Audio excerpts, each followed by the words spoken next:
Hello, मेरा नाम आशुतोष निराला है और मैं आप लोगों को फिजिक्स पढ़ाने वाला हूं। आज हम लोग बात करने वाले हैं क्रॉस प्रोडक्ट निकालने का डिटर्मिनेंट मेथड क्या होता है, उसमें हम किस तरह से कैलकुलेशन करते हैं। अगर आपने पिछले लेक्चर देखा होगा तो उसमें हम लोगों ने क्रॉस प्रोडक्ट निकाला था दो वेक्टर का, लेकिन वहां पे हम लोगों ने 1 बाय 1 करके मल्टीप्लाई किया था, जो थोड़ा लेंदी भी जा रहा था और जहां पे कैलकुलेशन में मिस्टेक होने की चांसेस, प्लस माइनस में मिस्टेक होने की चांसेस ज्यादा था। इसीलिए हम क्रॉस प्रोडक्ट को इस मेथड से निकालने वाले हैं, जिसको हम बोलते हैं डिटर्मिनेंट मेथड। क्या ये बात आपको क्लियर हुआ? अगर आप मैथ का स्टूडेंट है तो आपको मैथ में भी ये चीज समझने को मिलेगा, है ना, जब आप मैट्रिक्स और डिटर्मिनेंट पढ़ेंगे। लेकिन अगर आप बायो के स्टूडेंट हैं तो आप यहीं पे सीखिए, इसके अलावा आपको ये चीज कहीं देखने को नहीं मिलेगा। तो चलिए इसको हम ध्यान से समझते हैं कि आखिर डिटर्मिनेंट मेथड में हम किस तरह से कैलकुलेशन करते हैं। जब आपको दो वेक्टर गिवन हो तो दोनों का क्रॉस प्रोडक्ट हम कैसे निकालते हैं इस मेथड में, इसमें हमें थोड़ा ध्यान देना पड़ेगा। अब देखिए, ये अगर मेथड की बात करूं तो बहुत ज्यादा टफ नहीं है, बस थोड़ा सा ध्यान दीजिए। इसमें थोड़ा सा कंसेप्ट होता है जो आपको थोड़ा याद भी रखना पड़ेगा, और वो क्या मेथड होता है उसके बारे में बात करते हैं। देखिए, मान लीजिए आपको एक ये जो ए वेक्टर है वो इस तरह से कुछ दे रखा है और बी वेक्टर भी आपको दे रखा है, और आपको जो फाइंड करना है वो है ए क्रॉस बी वेक्टर। क्या ये बात आपको समझ में आया?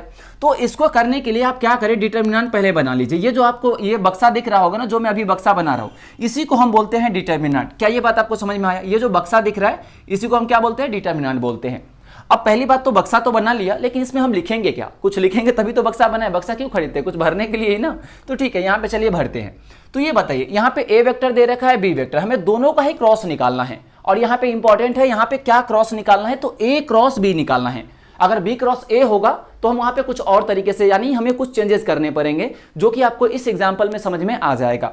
तो बस अभी आप इतना ध्यान दीजिए कि हम ए क्रॉस बी के लिए क्या ध्यान में रखना होगा, हम इसमें क्या कैलकुलेशन कैसे करेंगे, तब जाके वो एग्जाम्पल जो आपको दिख रहा होगा ना, बिना हमारे बताए आप खुद ही सोल्व कर लीजिएगा। बस आप यहाँ ध्यान से समझिए, इसको आप कंसेप्ट मत समझिए, एग्जाम्पल ही है जिसको मैं वेरिएबल के फॉर्मेट में आपको बता रहा हूँ। ठीक है, तो आप सबसे पहले क्या करिए, यहां पे आई केप, जो ध्यान से समझिएगा मैं जो अभी बता रहा हूं, आई केप, जे केप और के केप, आप अपनी तरफ से ऐसे सबसे पहले ये 3 रो में भर दीजिए। भले ही देखिए, अब आपके माइंड में ये आ रहा होगा क्या यहाँ पे 3 है, आई जे के, इसलिए मैं 3 लिख रहा हूं यहाँ पे। ऐसा बिल्कुल भी नहीं है। अगर ए वेक्टर केवल A1 आई केप भी होता ना, फिर भी मैं यहाँ पे आई केप, जे केप और के कैप ही लिखता। क्या ये बात आपको क्लियर हुआ? ठीक है, तो इसीलिए मैंने यहाँ पे आई केप, जे केप और के कैप लिख दिया, तीनों ही डायरेक्शन। अब आपको क्या करना है, यहां पे देखना है कि हमें ए क्रॉस बी निकालना है या बी क्रॉस ए निकालना है। तो जैसा कि आप यहां पे देख सकते हैं, आपको ए क्रॉस बी निकालना है। इसका मतलब ए पहले आ रहा है, बी बाद में आ रहा है। तो आप सिंपली क्या करें, आपको जो भी ए और बी दिया गया है, जैसा कि यहां पे ए ये दिया है और बी ये दिया है, तो आप करस्पॉन्डिंग, जैसे ये आई कैप है ना, तो आई कैप के नीचे वो लिखिए जो यहां पे आई कैप के पीछे होगा। क्या ये बात आपको समझ में आया? ध्यान से समझिएगा। पहले आपको ए लिखना है, तो पहले आप ये देखिए कि जो हमें ए दे रखा है वहां पे आई कैप का कॉफिशिएंट क्या है।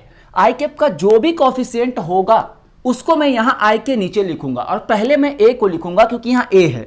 अगर यहीं बी क्रॉस ए होता तो पहले बी होता, तो मैंने पहले बी के पीछे आई के कॉफिशिएंट वाला नीचे लिखता। क्या यह इतना क्लियर हुआ? तो यहां पे जैसा कि ए है, तो देखिए आई कैप हमें लिखना है, आई कैप के नीचे क्या लिखूं, तो आई कैप के नीचे आई कैप वाला ही लिखना है, और वो भी प्लस माइनस के साथ। तो यहाँ पे प्लस ही A1 दे रखा है, ठीक है, माइनस A1 रहता है तो ये माइनस A1 लिख देते। तो यहाँ पे I का कॉफिशिएंट A1 है, तो यहाँ पे मैं लिख देता हूँ A1। A का हमने क्यों लिखा पहले समझ में आया, क्योंकि हमें पहले A यहाँ पे लिखा हुआ है। ठीक है, अब देखिए J के नीचे लिखना है, तो J के नीचे क्या लिखेंगे, जहां पे यहाँ पे है, देखिए J के पीछे क्या है, A2। हमें A का पहले फिल कर लेना है, आई केप, जे केप और के केप के नीचे वाला कॉफिशिएंट। ठीक है, यहां देखिए K हमें लिखना है ना, और K हमें किसका लिखना है, A का। तो A का हमें K का कॉफिशिएंट देखिए A3 है, तो यहां पे आप A3 लिख दीजिए। इसमें कोई कंफ्यूजन तो नहीं है, होना भी नहीं चाहिए। अब ध्यान से देखिए, आपको क्या फिल करना है, A तो काम बन गया यहाँ पे। अब यहाँ पे B लिखा हुआ है, तो आप B का देखिए कहाँ पे आई का क्या है, J का कॉफिशिएंट क्या है, K का क्या है, उसको आप रिस्पेक्टिव आई जे के नीचे लिख दीजिए। तो यहाँ पे देखिए आई के नीचे आई में लिखना है, तो आई का देखिए क्या है, B1। जरा ध्यान दीजिएगा, B1। फिर J के नीचे लिखना है, मतलब यहाँ पे J का कॉफिशिएंट लिखना है, तो B2। हमें K के नीचे लिखना है, तो K का कॉफिशिएंट देखेंगे यहाँ पे B3। क्या यहाँ तक क्लियर हुआ? तो सबसे पहले तो ये बक्सा हमने बनाया, खरीदा, और फिर उस बक्से में ये सारा हमने उसमें रख दिया। अब हमें क्या करना है, इसको अच्छे तरीके से सोल्व करना है। अब सोल्व करने के लिए, क्योंकि देखिए ये तो आसान तरीका है, ये तो हमने भर लिया, लेकिन जो मेन है ना, जो स्टेप, वो अब आएगा। इसलिए आप ध्यान से देखिएगा इस स्टेप को कि हम क्या करने वाले हैं। अब हमें क्या करना है, इसको सोल्व करना है। तो जरा ध्यान से देखिए हमें क्या अप्रोच करना होगा। क्या ये चीज आपको समझ में आया कैसे फील किया? इसमें एक इंपॉर्टेंट और बात, मान लीजिए आप ए को फिल कर रहे हैं लेकिन आपको पता चला कि यहाँ पे जो ए गिवन है वो केवल A1 आई कैप है और A3 के कैप है, ये वाला टर्म ही नहीं है। अगर मान लीजिए अगर ऐसा हो, ये टर्म ना हो, केवल आई हो और के हो, तो आप यहाँ पे क्या करेंगे?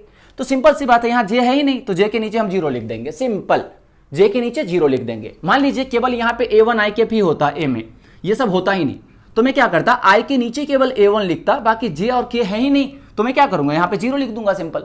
समझ में आया कि नहीं आया? तो कुछ भी हो आप आराम से इस मेथड से कैलकुलेट कर सकते हैं क्रॉस प्रोडक्ट को। तो अब चलिए इसको सोल्व करते हैं। सोल्व करने से पहले आप थोड़ा सा यहाँ पे ध्यान दीजिएगा, साइन कन्वेंशन को आपको ध्यान रखना पड़ेगा। वो कैसे? तो यहाँ पे देखिए, मैं सबसे पहले प्लस लिखता हूँ, यहाँ पे माइनस लिखता हूँ और यहाँ पे प्लस, अल्टरनेट करके, पहले प्लस फिर माइनस फिर प्लस। समझ में आया कि नहीं? अल्टरनेट प्लस माइनस प्लस, ऐसा हमने साइन कन्वेंशन लिया। और उसका यूज क्या है अभी समझते हैं। देखिए हमें निकालना है यहाँ पे सारा का कि कैसे हम डिटर्मिनेंट को सोल्व करते हैं। तो सबसे पहले हम देखिए क्या करेंगे, आई कैप का कैलकुलेशन करेंगे।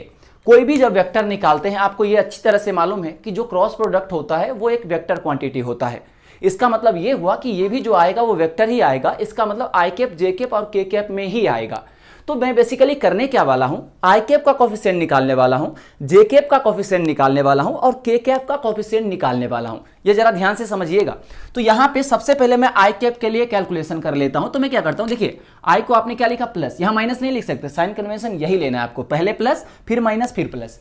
तो यहां पे आई लिखेंगे तो देखिए आई प्लस के साथ है, तो मैं सबसे पहले क्या लिखूंगा, आई कैप लिखूंगा और उसके बाद यहां पे ये ब्रैकेट लगा दूंगा। इसके बाद सबसे इंपॉर्टेंट पार्ट स्टार्ट होता है। देखिए आपको क्या करना है, जब आप आई कैप का कोफिशिएंट लिखेंगे ना, तो आई वाला इससे डायरेक्ट जो लाइन जुड़ा होगा उसको आप इग्नोर कर दीजिए। जैसे मान लीजिए आप अभी किसके लिए लिख रहे हैं, आई कैप के लिए, तो आई कैप से जो डायरेक्ट जुड़ा हुआ है, डायरेक्ट कौन जुड़ा हुआ है, जरा ध्यान से देखिए, ये लाइन जुड़ा हुआ है इससे, और दूसरा जो जुड़ा हुआ है वो दूसरा ये वाला जुड़ा हुआ है। क्या ये बात आपको समझ में आया कि जो आई कैप आपको दिख रहा है इसके लिए लिख रहे हैं ना, कैलकुलेशन कर रहे हैं, तो इससे जो भी डायरेक्ट जुड़ा होगा उसको इग्नोर करिए। तो यहाँ पे ये जुड़ा हुआ है और ये जुड़ा हुआ है, तो इसको मैंने छोड़ दिया, इसको भी ढक दिया।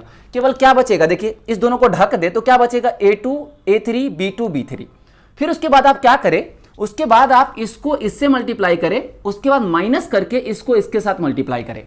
क्या ये बात आपको समझ में आया कि आई कैप का जब आप कैलकुलेशन कीजिएगा तो आई कैप लिखिए, उसके बाद इससे जुड़ा हुआ जो डायरेक्ट लाइन होगा, कॉलम को, इसको कॉलम बोलते हैं, इसको रो बोलते हैं, तो इससे जो डायरेक्ट जुड़ा हुआ लाइन है उसको आप इग्नोर कर दीजिए। इसको इग्नोर कर देंगे तो केवल ये चारों बचेगा।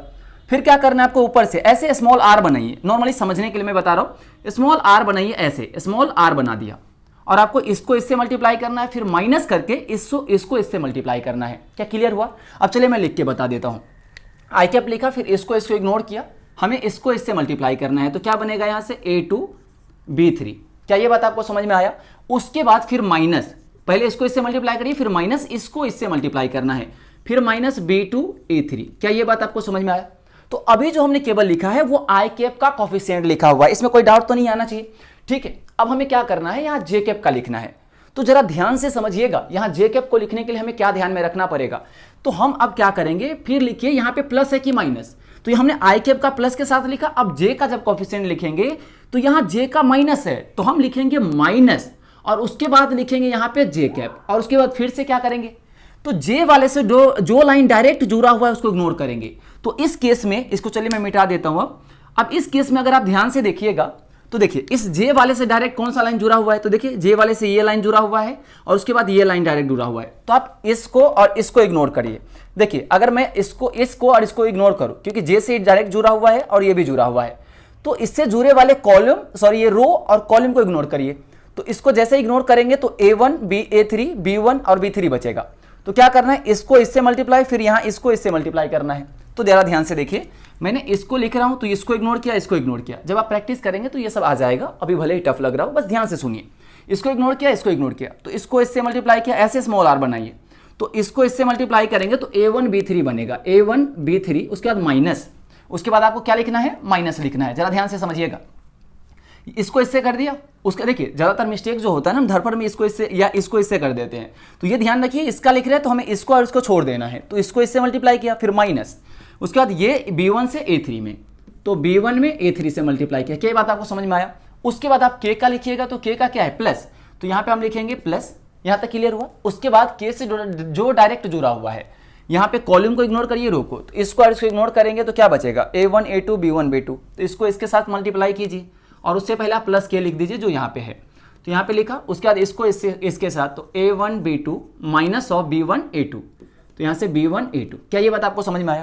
तो आई होप कि आपको ये चीज समझ में आ गया होगा कि यहाँ पे हम क्रॉस प्रोडक्ट डिटर्मिनेंट मेथड से कैसे कैलकुलेट करेंगे। ठीक है, तो सबसे पहले तो इस वाले मेथड को आप ध्यान से देखिए एक बार, हमने किया क्या है, बहुत ही आसान है। फिर हम इसको और अच्छे तरीके से इस एग्जांपल में अभी हम समझेंगे तो और भी आपका कंसेप्ट क्लियर हो जाएगा। लेकिन यहाँ पे 60-70% भी आपका क्लियर हुआ है, तो वहाँ 110% जैसा हम बोलते हैं वो उसमें आपका कंसेप्ट क्लियर हो जाएगा।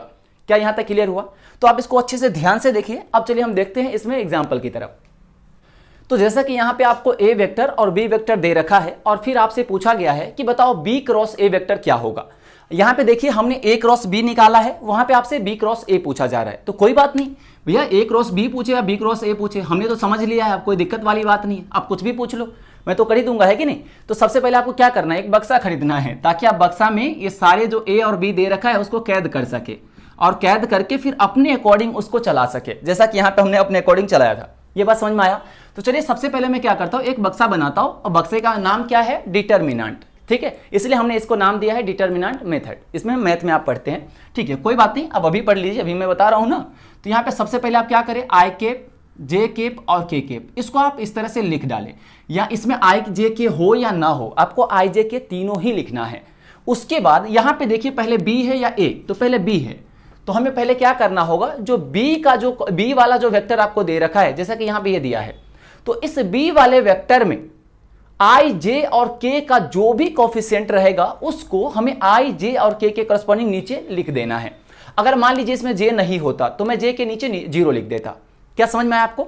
तो ठीक है, यहाँ पे आप सबसे पहले देखिए आई का, यहाँ आई कुछ नहीं है तो क्या होगा, पीछे में 1 होगा कि नहीं होगा, बिल्कुल होगा, तो यहाँ पे हमने 1 लिख दिया। जे के पीछे देखिए आप बी का पहले लिख रहे हैं, ध्यान रखिएगा, उल्टा मत कर दीजिएगा, वरना देखिए आंसर मैग्नीट्यूड तो सेम आएगा लेकिन साइन माइनस के साथ आंसर आ जाएगा, तो वो गलत ही हो जाएगा। ठीक है, तो यहाँ पे देखिए बी जे के पीछे क्या है 1, और के का आप लिख रहे हैं तो के यहाँ पे है, और उसके पीछे कितना -1, तो ये ध्यान रखिएगा प्लस माइनस को, नहीं तो मिस्टेक हो सकता है, तो -1 लिखा। उसके बाद हमें लिखना है ए के बारे में, क्योंकि बाद में ए आया ना, तो ए का आई जे और के, तो आई का क्या है कोफिशिएंट 1, तो हमने आई के नीचे 1 लिख दिया। जे का क्या है 1, तो 1 लिख दिया, और के का कोफिशिएंट क्या है 2, तो हमने 2 लिख दिया। अगर इतना आप कर लेते हैं उसके बाद आपका 30% अभी क्लियर हुआ है। मेन कैलकुलेशन ये है, तो आपको अब करना क्या है, तो आप करना ज्यादा कुछ नहीं है, बस थोड़ा सा आपको साइन कन्वेंशन का ध्यान रखना है, प्लस माइनस और प्लस। यहां तक आपको समझ में आ गया होगा, बहुत अच्छी बात है, और समझ में आना भी चाहिए, नहीं आने की सवाल ही नहीं हो सकती है ना, बिल्कुल आना चाहिए। चलिए ठीक है, अब इसको सोल्व करते हैं। तो सबसे पहले आपको क्या करना है, आई कैप, बेसिकली हम करते क्या है इसमें, आई कैप, जे कैप और के कैप। देखिए आई कैप का कोफिशिएंट ही तो लिखा है, जे कैप का कोफिशिएंट ही तो लिखा है, और यहाँ पे के कैप का कोफिशिएंट ही तो लिखा हुआ है। तो हम बेसिकली आई जे और के कैप के पीछे क्या आना चाहिए वही लिख रहे हैं, और फिर वेक्टर लिखते से हम आई कैप, जे कैप, के कैप में लिख रहे हैं, क्योंकि वेक्टर आई जे के में ही तो होता है। क्लियर हुआ? तो सबसे पहले यहां देखिए आई किसके साथ होता है, प्लस के साथ, तो हम सीधा यहां पे लिखेंगे आई कैप इनटू, हमने कभी क्या बताया था कि जो आप लिख रहे हैं, जिसके लिए कैलकुलेशन कर रहे हैं, जैसे हम अभी आई के लिए कर रहे हैं, तो जिसके लिए कैलकुलेशन कर रहे हैं उससे जो, इसको हम बोलते हैं रो, इसको कॉलम, तो कोई बात नहीं, आपको रो कॉलम नहीं समझ में आता है तो डायरेक्ट समझिए, इससे जो डायरेक्ट लाइन जुड़ा होगा, अब ये तो डायरेक्ट जुड़ा नहीं है, डायरेक्ट का मतलब हॉरिजॉन्टल वर्टिकल आपको देखना है केवल, है ना। तो यहां से देखिए हॉरिजॉन्टली कौन जुड़ा हुआ है ये, और वर्टिकली कौन जुड़ा हुआ है ये, तो आपको इसको और इसको छोड़ देना है, बाकी क्या बचेगा 1 -1 1 और 2। तो आप उसके लिए क्या करना है, स्मॉल आर टाइप का इस तरह से बनाना है ना, अभी बताया था हमने, स्मॉल आर बनाना है। तो इसका मतलब इसको इसके साथ मल्टीप्लाई करिए, माइनस के साथ, फिर इसको इसके साथ, अभी जैसा कि यहाँ पे लिखा हुआ है। तो चलिए इसको हमने इग्नोर किया, इसको इग्नोर किया, माइंड में ही सारा गेम चलना चाहिए। उसके बाद इसको इसके साथ मल्टीप्लाई किया, तो 1 × 2 कितना आ गया 2, डायरेक्ट में लिख रहा हूं 1 × 2। उसके बाद माइनस, ध्यान दीजिए, उसके बाद माइनस, ये कहां से आया, तो ये मेथड ही माइनस आता है। उसके बाद इस 1 को इस -1 के साथ, तो 1 और -1 कितना बनेगा -1, तो आपको ये अलग से फिर से -1 लिखना है। क्या ये बात आपको समझ में आया नहीं आया, ये बताइए। क्योंकि देखिए ये जब आप मेथड सोल्व करते हैं ना, तो जो सबसे ज्यादा मिस्टेक होता है वो यहीं पे होता है, आप माइनस लिखते हैं फिर इसका माइनस लिखना भूल जाते हैं। तो ध्यान रखिएगा, ये माइनस तो आया है, पहले इसको साथ मल्टीप्लाई किया, फिर माइनस आता है मेथड में ही, तो वो माइनस है, फिर हमने 1 और -1 किया, उसके लिए फिर से -1 आया। ठीक है, बहुत अच्छी बात, आई का कैलकुलेशन हो गया, फिर जे का लिखते हैं। तो जे लिखते टाइम ध्यान रखिए ऊपर माइनस होता है, प्लस माइनस प्लस ऐसे साइन कन्वेंशन करते हैं, तो माइनस यहाँ पे जे कैप इनटू, अब जे से जो वर्टिकल लाइन हॉरिजॉन्टल जुड़ा उसको इग्नोर करिए, तो इसको इग्नोर किया, इसको इग्नोर किया, क्या बचेगा देखिए ध्यान से, तो 1 -1 1 और 2, तो आपको क्या करना है, डायगोनली मल्टीप्लाई करना है और फिर माइनस करना है। तो इस 1 को, क्योंकि आपने इसको और इसको इग्नोर किया है, तो 1 इंटू 2 कितना बनेगा, 2 बनेगा। फिर माइनस 1 इंटू -1, तो फिर से अगेन क्या बना, -1। जरा ध्यान दीजिएगा, प्लस माइनस मिस्टेक ना हो आपसे, ठीक है। तो आपने जे कैप का जो कोफिशिएंट है वो भी आपने लिख डाला। उसके बाद चलिए मैं के का लिखता हूं, तो के का प्लस होता है तो मैं प्लस लिख देता हूं यहाँ पे, के कैप इंटू, आप इससे हॉरिजॉन्टल, ये जो वर्टिकल और हॉरिजॉन्टल लाइन जो है उसको इग्नोर कर दीजिए। तो इसको किया, इसको इग्नोर किया, क्या बचा यहाँ पे, तो देखिए इसको इग्नोर आप कर देते हैं तो 1 1 1 1 बचेगा। तो इस डायगोनली मल्टीप्लाई करिए, तो इस 1 को इस 1 के साथ मल्टीप्लाई किया तो 1, माइनस इस 1 को इसके 1 के साथ किया तो 1, ठीक है। तो आप देखिए स्टार्टिंग में मैं 1 बाय 1 करके हर एक चीज समझा रहा हूं, लेकिन जब प्रैक्टिस हो जाती है ना तो बहुत आसानी से सोल्व हो जाती है। मैं हर बार यहाँ माइनस माइनस नहीं लिखता, सीधा मैं डायरेक्ट ही पता है कि माइनस माइनस माइनस आया, एक माइनस और आता है फॉर्मूले में, तो वहां से प्लस बन जाएगा। तो आप स्पीड थोड़ा सा बढ़ जाता है, लेकिन अभी आप हर एक स्टेप लिखिए ताकि मिस्टेक ना हो, ठीक है। फिर आप इसको सोल्व कर लीजिए सिंपली। ये देखिए ये क्या बनेगा, तो चलिए मैं एक स्टेप ज्यादा ले लेता हूँ। 2 और माइनस माइनस प्लस बना 1, इतना तो आप कर ही सकते हैं। फिर माइनस यहाँ पे जे कैप, 2 और माइनस माइनस प्लस 1, उसके बाद यहाँ पे के कैप है प्लस के साथ, तो प्लस के साथ के कैप लिखा इंटू 1 माइनस 1 कितना आ गया, 0। सिंपल सी बात है ना, ये क्या ही बच्चों वाली बता रहे हो सर, है ना, मजाक कर रहे हो क्या, ठीक है। कोई बात नहीं, आप स्टार्टिंग में हर एक स्टेप करें ताकि कैलकुलेशन मिस्टेक कम हो, है ना, नहीं तो जल्दीबाजी में ही मिस्टेक होता है। फिर आप सिंपली देखिए यहाँ पे क्या लिखा, 3 आई कैप, उसके बाद -3, क्योंकि माइनस है यहाँ पे +3 बनेगा, तो 3 -3 जे कैप आ जाएगा यहाँ से प्लस, और उसके बाद तो ये 0 बन गया ना, क्योंकि के इंटू 0 क्या होगा, 0। तो यहां से जो final b cross a vector आया वो आया 3 आई कैप -3 जे कैप। तो आई होप कि आपको यह चीज अच्छे तरीके से क्लियर हो गया होगा कि हम ये डिटर्मिनेंट मेथड आखिर कैलकुलेट करते कैसे हैं। क्या ये बात आपको समझ में आया कि इस मेथड से हम क्रॉस प्रोडक्ट कैसे लिखते हैं और कैसे कैलकुलेट करते हैं और किन बातों पे हमें ध्यान रखना होता है। क्या इतना क्लियर हुआ? बस मैं आपको यही बोलूंगा कि जब भी आप ये मेथड लगाएं तो बस आप इतना ध्यान रखें कि आप किसके लिए कैलकुलेशन कर रहे हैं। जिसके लिए भी कैलकुलेशन करें उसके करस्पॉन्डिंग साइन के साथ यहाँ पे लिखिए, ठीक है। और उसके बाद जो सेकंड इंपॉर्टेंट स्टेप है, जिसको आप कैलकुलेशन कर रहे हैं जिसके लिए, उससे जुड़ा हुआ हॉरिजॉन्टल और वर्टिकल लाइन को इग्नोर करिए और जो बाकी 4 बचे उसको डायगोनली मल्टीप्लाई करके माइनस कर दीजिए। क्या ये बात आपको समझ में आया? ठीक है। तो ध्यान रखिए, मिस्टेक यहाँ पे ये होती है कि हम जब जे के लिए कर रहे होते हैं तो माइंड ये भुला जाता है कि हम इसको इग्नोर किए, हम इसको इसके साथ और इसको इसके साथ मल्टीप्लाई कर देते हैं जल्दीबाजी में। तो इसलिए आप इसको खास ध्यान रखें, ठीक है। तो ये एग्जाम्पल आप अच्छे से एक बार नोट करिए। उसके बाद इस कंसेप्ट का किस तरह से यूज करते हैं, हम अगर प्रैक्टिकल बात करें कि हम क्रॉस प्रोडक्ट से क्या कैलकुलेट करते हैं, क्या फाइंड करते हैं, हम उसकी तरफ बात करते हैं और फिर हम एग्जाम्पल लेते हैं, ठीक है। यानी हम इसका अब एप्लीकेशन देखने वाले हैं। जैसे हम लोगों ने डॉट प्रोडक्ट का एप्लीकेशन लिखा था कि नहीं, कि वो कंपोनेंट की तरह काम करता है, हम कंपोनेंट निकालते हैं जिसको हमने प्रोजेक्शन वगैरह नाम दिया था। क्या यहां से समझ में आया? उसी तरह से क्रॉस प्रोडक्ट जो है ना, उससे भी हमें कुछ वैल्यू निकलती है, उसका भी कुछ एप्लीकेशन होता है, हम उसके बारे में अभी बात करते हैं। तो सबसे पहले आप इसको अच्छे से नोट करिए और ध्यान से नोट करिएगा, सब कुछ को ध्यान में रखते हुए, ठीक है। तो आप इसको नोट करिए, फिर हम बढ़ते हैं आगे की तरफ। अब चलिए समझते हैं कि आखिर ए क्रॉस बी का एक्चुअल मीनिंग होता क्या है। आपको अगर डिफरेंशिएशन और इंटीग्रेशन के बारे में थोड़ा बहुत आइडिया होगा, बिल्कुल होना भी चाहिए, आपने पढ़ा हुआ है ना। तो डिफरेंशिएशन का हम लोगों ने समझा था कि स्लोप से मीनिंग होता है और इंटीग्रेशन का मीनिंग होता है एरिया अंडर द कर्व से, यानी एरिया से। इतना आपको याद होगा। उसी तरह से ए क्रॉस बी जो हम अभी निकाले हैं, यानी जो क्रॉस प्रोडक्ट होता है ना, वहां से भी उसका कुछ एक्चुअल मीनिंग होती है, वहां से हम उसका कुछ एप्लीकेशन कैलकुलेट करते हैं। जैसे हम लोगों ने एक ए डॉट बी वेक्टर जो हमने निकाला, यानी डॉट प्रोडक्ट से हम लोगों ने प्रोजेक्शन यानी कंपोनेंट के बारे में थोड़ा बहुत आइडिया लिया था। उसी तरह से जो क्रॉस प्रोडक्ट होता है, इसका भी हम लोग यूज करते हैं कुछ कैलकुलेट करने के लिए। और वो कुछ क्या है, वो कुछ को कैसे कैलकुलेट करेंगे, यही तो हमें यहां पे समझना है। तो चलिए सबसे पहला पॉइंट हम देखते हैं। अगर मान लीजिए आपको कोई पैरेललोग्राम दिया है, पैरेललोग्राम का मतलब समझ में आता होगा, ये बहुत ही बेसिक सा क्वेश्चन है, 9, 10 या 8 में हम लोग पढ़ लेते हैं, ठीक है। तो यहां पे मान लीजिए कोई पैरेललोग्राम है जिसका 2 साइड आपको मालूम है। 2 साइड क्या, अगर मान लीजिए ये साइड मालूम है तो इसके पैरेलल ही होगी ना, तो दूसरा साइड ऑलरेडी मालूम है। तो मान लीजिए पैरेललोग्राम का अगर आपको 2 साइड का मालूम है इक्वेशन, ये वेक्टर फॉर्मेट में कि ए वेक्टर है और दूसरा साइड जो है वो बी वेक्टर है, तो अगर आपको इसका एरिया निकालना होगा ना, तो आप डायरेक्ट इसका एरिया ऐसे कर सकते हैं, यानी ए वेक्टर क्रॉस बी वेक्टर निकालिए। ए क्रॉस बी वेक्टर जो भी आएगा वो एक वेक्टर आएगा, फिर उसका आप मॉड ले लीजिए। मॉड का मतलब यहाँ पे मैग्नीट्यूड से है, तो इसका जो भी वैल्यू आएगी वही इस पैरेललोग्राम का एरिया आ जाएगा। यानी सिंपल लैंग्वेज में मैं अगर आपको बताऊं तो ए वेक्टर और बी वेक्टर, मान लीजिए किसी पैरेललोग्राम का 2 साइड गिवन है, तो ए क्रॉस बी का जो मॉड होगा वही उस पैरेललोग्राम का एरिया होगा। क्या ये बात क्लियर समझ में आया? फिर आगे चलिए बढ़ते हैं। सेकंड पॉइंट में क्या दिया है, मान लीजिए कोई पैरेललोग्राम है जिसका साइड नहीं, उसका आपको दो डायगोनल पता है। डायगोनल मतलब अपोजिट कॉर्नर को मिलाने से जो लाइन बनती है। तो मान लीजिए किसी पैरेललोग्राम का आपको उसका डायगोनल मालूम है और फिर आपको उसका एरिया निकालना है। तो आपको क्या करना है, तो आपको डायगोनल का ये क्रॉस प्रोडक्ट लीजिए, उसको मैग्नीट्यूड निकालिए और फिर 2 से डिवाइड कर दीजिए। तो चलिए इसको मैं जल्दी से फिर से समझ लेता हूं, जल्दी से, आखिर हमें यहां पे समझना क्या है, फिर हम इधर एग्जांपल की तरफ बढ़ने वाले हैं और इसको और अच्छे से समझने वाले हैं। तो सबसे पहला पॉइंट, मान लीजिए आपको किसी पैरेललोग्राम का 2 साइड मालूम है और अगर आपको उसका एरिया निकालना है तो दोनों ही वेक्टर, मान लीजिए आपको वेक्टर ए वेक्टर और वी वेक्टर जो है वो किसी पैरेललोग्राम का 2 साइड है और आपको उस पैरेललोग्राम का एरिया चाहिए होगा। तो आपको सिंपली क्या करना है, तो ए क्रॉस बी करना है, यानी दोनों साइड का क्रॉस प्रोडक्ट लेना है और फिर उसका आपको मैग्नीट्यूड निकाल लेना है। वही जो आएगा, जो भी आएगा वो उस पैरेललोग्राम का एरिया आ जाएगा। यहां क्लियर है। फिर दूसरे पॉइंट की तरफ बढ़ते हैं। मान लीजिए आपको पैरेललोग्राम का डायगोनल्स दिया है, साइड नहीं दिया है और आपको उस पैरेललोग्राम का एरिया चाहिए होगा। तो आपको क्या करना चाहिए, तो उस डायगोनल को क्रॉस प्रोडक्ट निकालिए और जो उसका मैग्नीट्यूड निकालिए और फिर क्या करना है, आपको उसमें 2 से डिवाइड कर देना है। तो ये फॉर्मूला आप बेसिक याद रखिए। फिर हम बढ़ते हैं इसमें एग्जांपल की तरफ और फिर इसको हम यहाँ पे अप्लाई करते हैं। तो जरा एक बार क्वेश्चन तब तक रीड करिए। देखिए क्या क्वेश्चन में दे रखा है कि if diagonal of a parallelogram are, इस तरह से कुछ 2 डायगोनल दे रखा है जिसमें एक डायगोनल तो ये दिया है आपको और दूसरा डायगोनल जो दिया है वो ये दिया है। Then find area of parallelogram. तो अभी हमने सीखा था कि अगर किसी पैरेललोग्राम का अगर मुझे डायगोनल मालूम हो और एरिया निकालना हो तो जो भी डायगोनल आपको दे रखा है उसका क्रॉस प्रोडक्ट निकालिए, उसका मॉड लीजिए और फिर 2 से डिवाइड कर दीजिए। वो मिल जाएगा उस पर्टिकुलर पैरेललोग्राम का एरिया।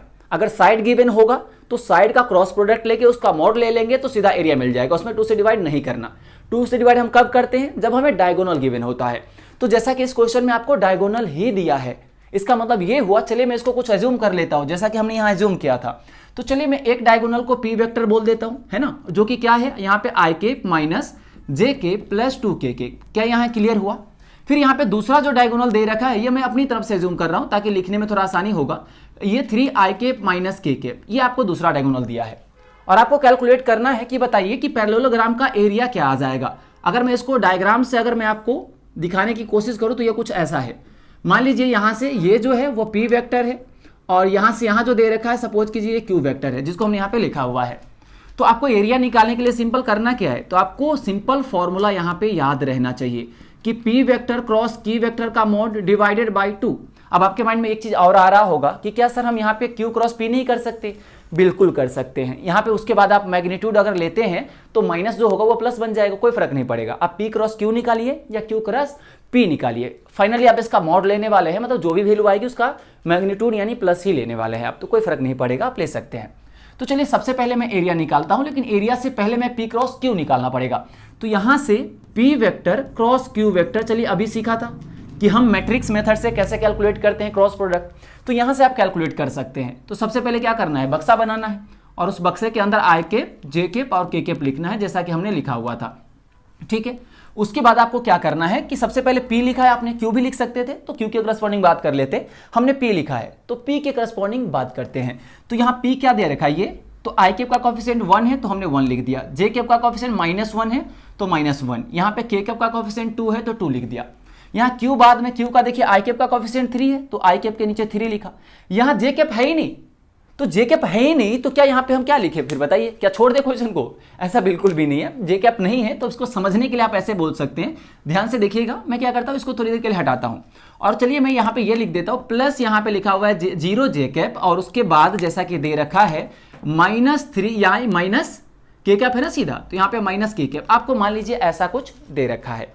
तो यहाँ 0 आप लिख भी देते तो कोई फर्क पड़ेगा, कोई फर्क नहीं पड़ेगा। तो सिंपल हमने अभी बताया भी था कि जो नहीं रहेगा उसके नीचे आप 0 कर दीजिए, उसके बाद के पीछे क्या है -1, तो यहाँ पे -1 आप लिख दीजिए, सिंपल सी बात है। अब आपको क्या करना है, इसको सोल्व करना है। तो चलिए मैं यहाँ पे सोल्व कर देता हूँ। हमें आई कैप क्या करना है, पहले साइन कन्वेंशन, ध्यान रखिए मैं भले ही लिख रहा हूँ लेकिन हर बार आपको लिखना नहीं है, वो माइंड में बस रहना चाहिए। तो चलिए लिख देते हैं। यहाँ पे हम आई के लिए कैलकुलेशन करेंगे तो आई कैप इंटू, अब मैं थोड़ा सा जल्दी करने की कोशिश करूंगा, इसको इग्नोर किया, इसको इग्नोर किया, आप क्रॉस प्रोडक्ट करिए तो -1 कितना हुआ 1 और उसके बाद ये 0 और ये 2 मल्टीप्लाई होगा तो 0 बनेगा तो -0 कर दिया। फिर उसके बाद जे कैप का लिखना है, अभी सीखा था है ना, यहाँ पे आपको डाउट नहीं आना चाहिए, अभी सीखा था ये सारी चीजें, इसलिए मैं थोड़ा सा जल्दी हो सकता है करूँ। तो यहाँ पे हम जे कैप का लिख देते हैं। तो बताइए जे कैप के लिए इसको इग्नोर करना है, इसको इग्नोर करना है, क्या बचेगा, केवल ये बचेगा, ये बचेगा, ये और ये बचेगा। तो ये दोनों मल्टीप्लाई होगा तो कितना बनेगा, -1। तो यहाँ पे हमने लिख दिया -1। क्या ये बात समझ में आया? और फॉर्मूले में भी एक माइनस होता है तो हमने माइनस लिखा। तो हमने अभी इसको इग्नोर किया था, इसको मल्टीप्लाई किया तो -1, फिर इसको इससे मल्टीप्लाई करेंगे तो 3 × 2 6 बन जाएगा। तो यहाँ पे माइनस के साथ 6 आ जाएगा। ठीक है, उसके बाद आपको क्या लिखना है, के कैप का कोफिशिएंट के लिए, इसके लिए। तो इसको इग्नोर किया, इसको इग्नोर किया, इसको इसके साथ मल्टीप्लाई करेंगे तो 0 बनेगा, तो 0 माइनस, फिर इसको इसके साथ तो 3 और -1 कितना, -3। तो यहाँ पे आपको -3 फिर से लिखना होगा। क्या ये बात आपको समझ में आया?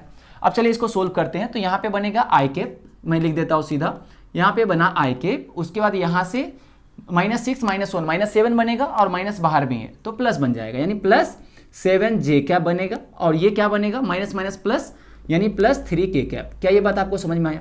तो ये जो वैल्यू आया वो आखिर है क्या? तो ये जो आया वो P × Q आया है, ये वेक्टर फॉर्मेट में आया। क्या ये बात आपको समझ में आया? यही हमने निकालना भी सीखा था, जिसका हमने अभी यूज किया हुआ है पैरेललोग्राम का एरिया निकालने के लिए। हमें क्या चाहिए था, तो इसका मॉड चाहिए था, हमें ये नहीं चाहिए, हमें मैग्नीट्यूड चाहिए इसका। तो सिंपल, हमें मैग्नीट्यूड कैसे निकालते हैं, हम बहुत पहले वेक्टर में सीखे हुए हैं। कैसे?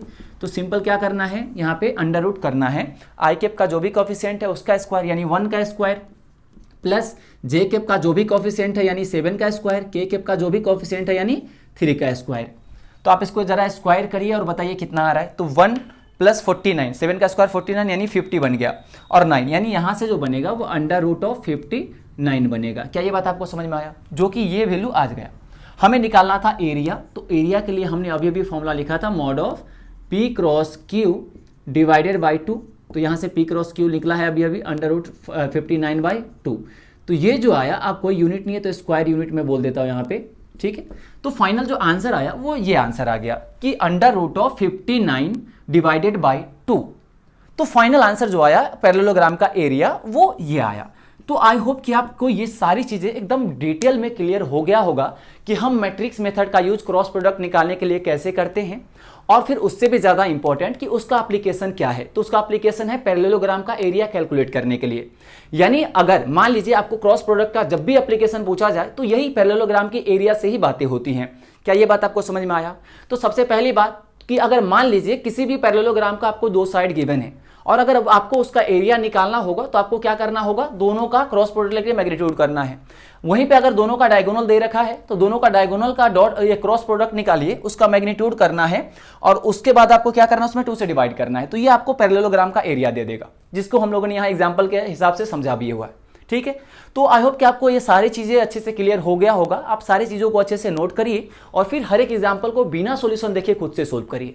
ठीक है, तो आप सारी चीजों को लिखिए और उसको रिवाइज करिए। अब जो हम आगे पढ़ने वाले हैं वो फिजिक्स का सबसे इंपॉर्टेंट टॉपिक स्टार्ट होगा, रेक्टिलिनियर मोशन, जहां से एक्चुअल फिजिक्स स्टार्ट होता है और जहां से पढ़ने में मजा भी स्टार्ट होता है। क्या ये बात आपको समझ में आया? तो आपको उस लेक्चर का जरूर इंतजार करना चाहिए, क्योंकि वो लेक्चर जो होगा वो फिजिक्स का सबसे स्टार्टिंग वाला लेक्चर, वो ऐसा लेक्चर होगा जो आपको फिजिक्स कैसे आपको पढ़ना है, फिजिक्स में आपको कैसे अप्रोच करना है और फिजिक्स का कंसेप्ट कहां से एक्चुअल में स्टार्ट होता है, वहीं से स्टार्ट होगा, जो हम नेक्स्ट क्लास में करेंगे, जो कि रेक्टिलिनियर मोशन होने वाला है। क्या ये बात आपको समझ में आया? तो एक्चुअल फिजिक्स का मतलब मोशन होता है और मोशन जो स्टार्ट होता है वो रेक्टिलिनियर मोशन से ही होता है, जो हम नेक्स्ट लेक्चर में स्टार्ट करने वाले हैं। तो वो आपको जरूर से अटेंड करना चाहिए और उसी के बाद जितने सारे लेक्चर आएंगे वो आपको सबको देखना चाहिए, क्योंकि आपको फिजिक्स अगर समझना है ना तो आपको रेक्टिलिनियर मोशन को तो समझना पड़ेगा ही पड़ेगा, जो कि हम बहुत अच्छे तरीके से समझेंगे, उसके कोई डाउट आपको नहीं होगा। और अगर आपने सभी वीडियो अच्छे तरीके से अगर देख रहे होंगे तो आपको मेरे ऊपर विश्वास भी अब हो गया होगा कि हाँ, जो मैं बोल रहा हूँ वो आपको मैं करके भी दूंगा और जितने सारे एग्जाम्पल की आपकी ज़रूरत होगा उससे कहीं ज़्यादा एग्जाम्पल मैं दूंगा, ताकि आपको कुछ भी एग्जाम्पल नया तरीके से देखने को ना मिले। यानी एग्जाम में जब आप जाइएगा तो आपको लगेगा यार ये तो वही एग्जाम्पल है जो हमने ऑलरेडी पहले कर रखा है। क्या ये बात आपको समझ में आया? तो उसको टेंशन आपको नहीं लेना है, बस जितना यहाँ बताया जा रहा है उस सारे क्वेश्चन को अच्छे से बस लगाते चले जाइए। ठीक है, हर एक कंसेप्ट यहाँ बिल्कुल क्लियर होगा। जो भी छोटे से छोटे डाउट होगा मैं हर एक डाउट को लेके चलने की कोशिश करता हूँ, ताकि आपके जहन में कहीं भी किसी भी कोने में किसी भी तरह का डाउट छुपा हुआ ना रह जाए। ठीक है, तो आप सभी चीज़ों को अच्छे से नोट करिए, फिर रिवाइज करिए। हम मिलेंगे नेक्स्ट लेक्चर में। जय हिंद।